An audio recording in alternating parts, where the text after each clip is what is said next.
So here's how I'm piecing together these parables in their context of Holy Week, which is when Jesus is telling them. There are real ways that we are responsible for one another, like to feed and clothe and care for the vulnerable among us. And so the parable about not sharing oil isn't telling us not to share in general. But I do sense Jesus challenging us to stay clear about what's ours. Often, and I think it's safe to use a universal we here, often we can get caught up in what other people say or think or do, absorbed in the crowd, in the pressure, in the noise around us, to the point that we might get distracted from seeing the ones we can truly be present to, the action that is actually ours to take, the thing that is genuinely for us to show up for and to invest in. Maybe the wisdom in the parable of the bridesmaids and their oil, maybe the wisdom isn't don't care,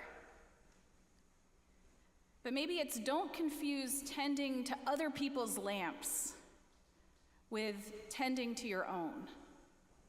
Don't confuse tending to other people's lamps with tending to your own. When we pour ourselves out, trying to care for and maybe sometimes manage what others see and feel and do, we can end up depleting the very light that we have to offer. We burn through our oil.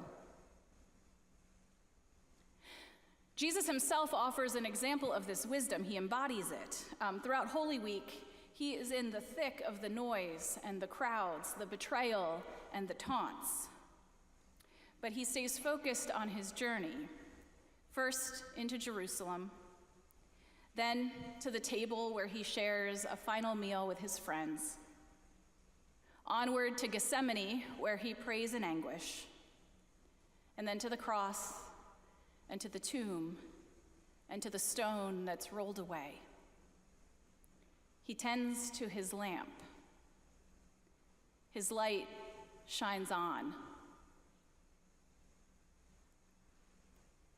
So, the invitation that I hear in the parable is this: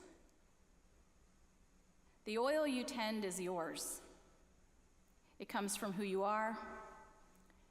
It comes from what you've been given. No one can hand it to you, and no one can take it away.